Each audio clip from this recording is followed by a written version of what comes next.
loudly as much they can honk. So this boy was honking, and he had more reasons to honk because he was carrying one, white girl as his girlfriend behind him. So there was sufficient reason for him to show off. Now that girl was nothing less. That girl was annoyed, obviously she was annoyed. Everybody over there was annoyed. So she was annoyed and she said, "You people!" Maybe she was coming from the other side of the river, maybe she had just taken some meditation class, the courses in meditation, on the other side.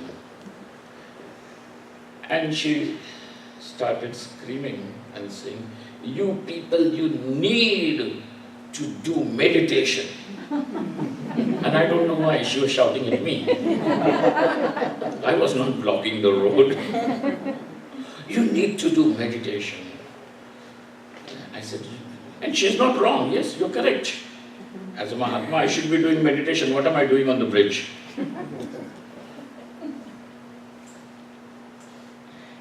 I said, you're right. We should be doing meditation.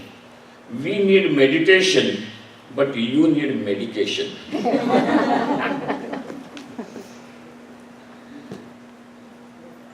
Identify what is the reason.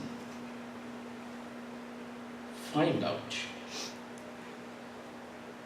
When everything is being prescribed, meditation is a solution to everything, then it is going to be a problem. Sage Patanjali does not say that come over there with any frame of mind, anyhow, and then start doing meditation. These kind of practices, in fact, have led to complexes. Because people come and sit over there, and then they are told, go deep inside, go deep inside. And this fellow is trying to go deep inside. Gets out from the bank and went so deep. Katham vyuttita chittasya yoga yukta bhavediti. How is it possible for the vyuttita chitta, for a person who is disturbed, for him also to attain yoga, to be endowed with yoga? And therefore, the second chapter begins by addressing one such person. And you will know that person is you and me. There are several things which we find are disturbing us. And therefore, we need to address the problem where it has begun. Hence, for such a person, now the second chapter begins. The first sutra of the second chapter is, which we all chanted yesterday. You can start it again. Tapasvadhyaya Ishvara pranidhanani Kriya yoga Tapasvadhyaya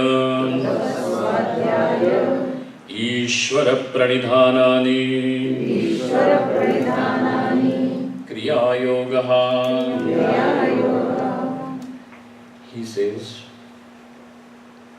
that what the person needs as a solution in his life is, he gives it a technical term and he calls it Kriya Yoga. It is called as Kriya Yoga. Kriya means, the word Kriya means activity, action. When you are going to sit down for meditation, you have given up every form of activity, even shaking your leg.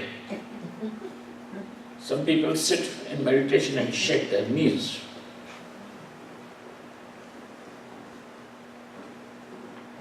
There is butterfly meditation.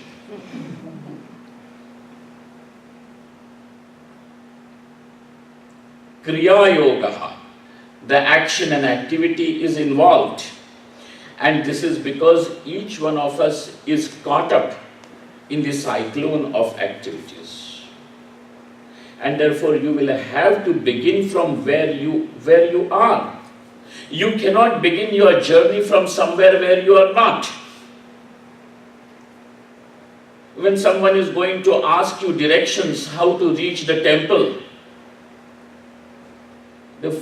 if you are wise, you are going to ask the person, where exactly are you now?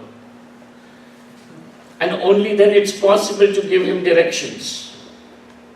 Or else you will end up giving him wrong directions.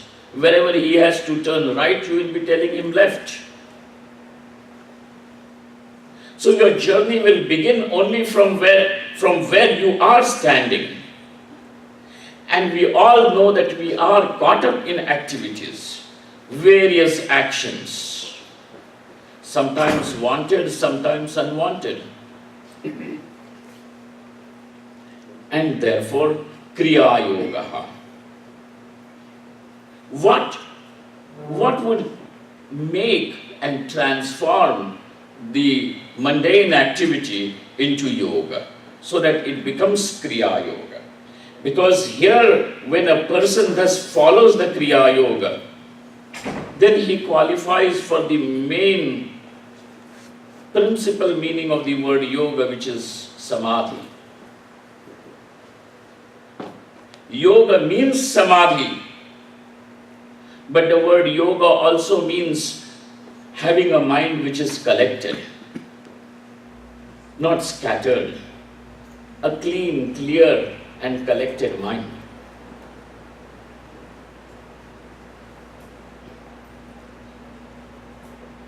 Bhagavan Patanjali says, there are three ingredients. There are three things involved in the Kriya Yoga. The first one, he says, tapa. Being Indians, most of us are kind of little acquainted with these words, but its meaning needs to be made clear. The words sound familiar. That does not mean the meaning is clear to each one of us. Tapa, Swadhyaya, and Ishvara Pranidhana. These are the three things. They constitute Kriya Yoga. This Kriya Yoga is going to give you the necessary strength, the qualification to arrive on the seat of meditation and then be absorbed. He who has not lived that kind of a life before and suddenly wants to do meditation because your neighbor is doing,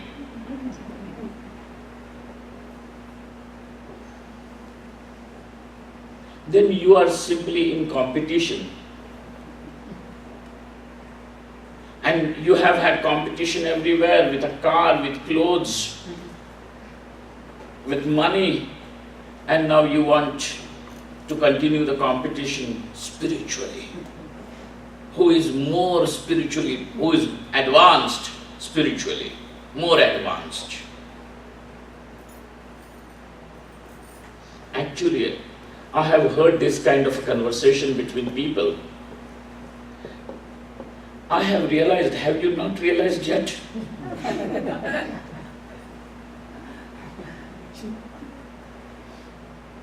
I am enlightened, are you not enlightened yet?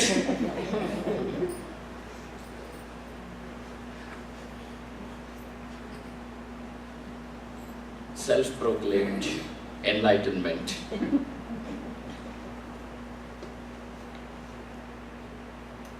He who is does not say that because he can't say.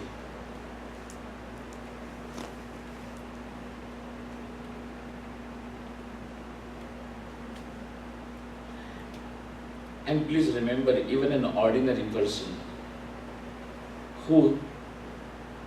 in whom little wisdom has arrived, dawned, such a person will also not say that I am wise. Have you heard that story of Socrates? The oracle of Delphi declared that the most wise person living on this earth is Socrates. Amongst the various people who were there, there was the neighbor, Socrates' neighbor there.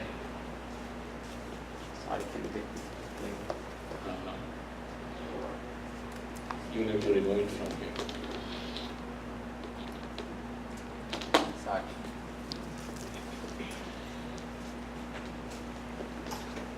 He came back home running, wanting to tell Socrates that this is what the oracle of Delphi has declared, that you are the most intelligent, most wise person living on this earth at this moment.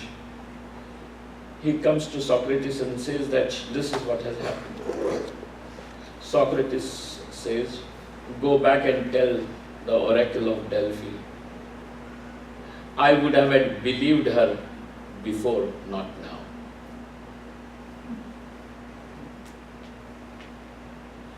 It is only when you are not wise, you would believe that you are wise. When wisdom dawns, you also become aware of how ignorant you are. Not that you become aware of how much you know, but in fact you become even more acutely aware of how much you don't know. There is no competition here. So over here he says, Tapaswadhyaya Ishvara Pranidhanani Kriya Yoga. The Kriya Yoga consists of these three things. Tapa.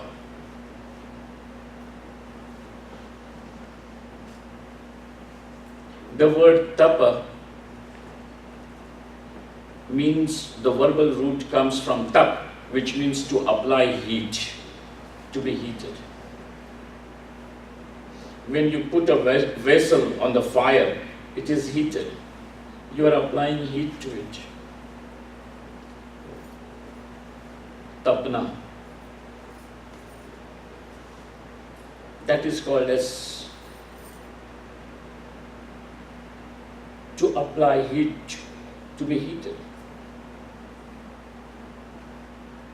And the whole idea of this is, just as to remove the impurities that you find in a gold nugget, you cast it to the fire. And when that gold is cast into the fire, the impurities are burnt, and what is left behind is pure gold. All the impurities are burnt. This is the idea behind that word tapa.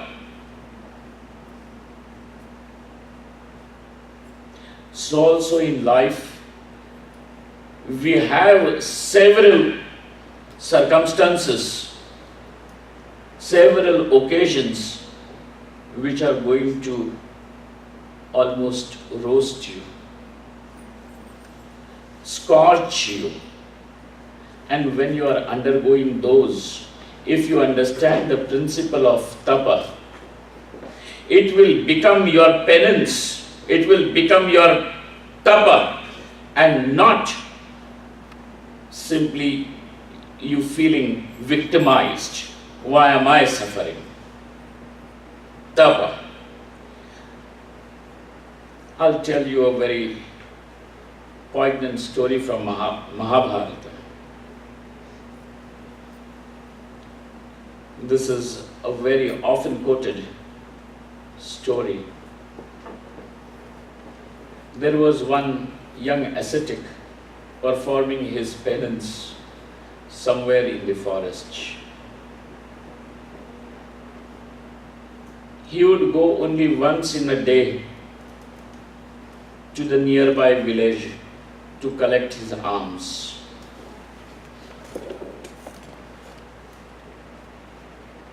and the rest of the time he would spend standing under the tree and doing that penance. One day, as he was about to leave, the little bird sitting, perching up on the top of the tree, you know what it does when your cars are clean.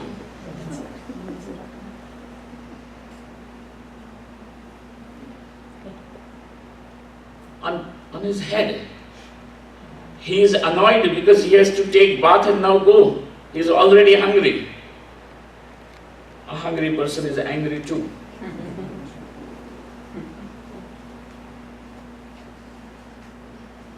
That's why the mothers feel that if the son is angry,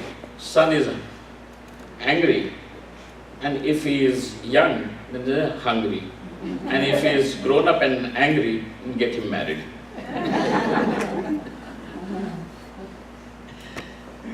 They have that solution. This is